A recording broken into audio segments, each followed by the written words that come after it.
भारत ने पानी में तैरता हुआ एक गांव तैयार कर लिया है। ये गांव इतना ताकतवर है कि इसके जरिए भारत पाकिस्तान और चीन को कड़ी टक्कर दे सकता है। दिमाग चकरा गया ना? सोच रहे होंगे कि एक गांव के जरिए दो देशों को टक्कर। भरोसा नहीं तो ये देखिए।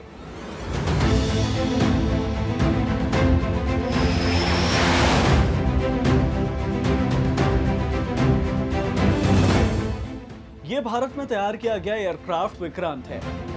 ये इतना विशाल और ताकतवर है कि इसके जरिए भारत हिंद महासागर में चीन और पाकिस्तान को कड़ी टक्कर देगा। 4 अगस्त को इस वॉरशिप का समुद्री ट्रायल शुरू हो गया है।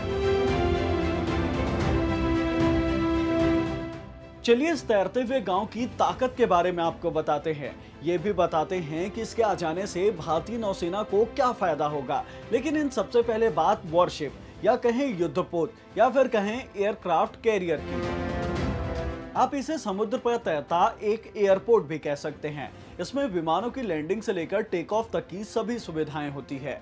युद्ध के दौरान वायुसेना को सपोर्ट देने के लिए नौसेना इसका इस्तेमाल करती है। इस आईएनएस विक्रांत को 23,000 करोड़ की लागत से कोच्चि शिपयार्ड लिमिटेड में तैयार किया गया है।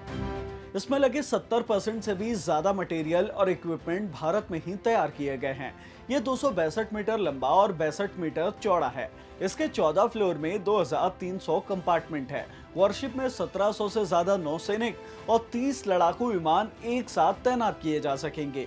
अपनी पूरी क्षमता में ये 52 किलोमीटर प्रति घंटे की रफ्तार से चल सकता है। आईएनएस विक्रांत के कमीशन होने के बाद भारतीय नौसेना की ताकत कई गुना बढ़ जाएगी और इसके साथ ही हम हिंद महासागर में चीन के बढ़ रहे दबदबे को काउंटर कर सकेंगे। चीन के पास अभी 2 वॉरशिप हैं, वहीं भारत के पास सिर्फ एक। चीन अपने दोनों वॉरशिप को या तो साउथ चाइना सी या तो हिंद महासागर की ओर तैनात किए रहता है।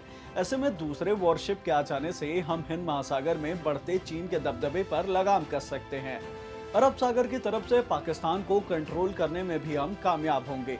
पाकिस्तान के पास अभी एक भी वॉरशिप नहीं है, तो ऐसे में उसकी नेवी की ताकत हमसे कई गुना कम हो जाएगी। इन सभी के अलावा आपको एक और इंटरेस्टिंग बात बताता हूँ। भारत के सबसे पहले एयरक्राफ्ट कैरियर का नाम भी आईएनएस विक्रांत ही था। इसे भारत ने ब्रिटेन से खरीदा और साल 1961 में नौसेना में शामिल किया, लेकिन साल 1997 में इसे डीकमीशन कर दिया गया। 1971 में भारत पाकिस्तान युद्ध के वक्त इसने महत्वपूर्ण भूमिका निभाई। इस लड़ाई में पाकिस्तान को करारी शिकस्त मिली और बांग्लादेश का गठन हुआ।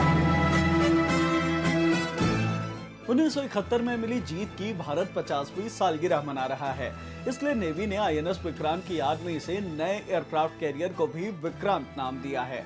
नेवी का मानना है कि आईएनएस विक्रांत का पुनर्जन्म है।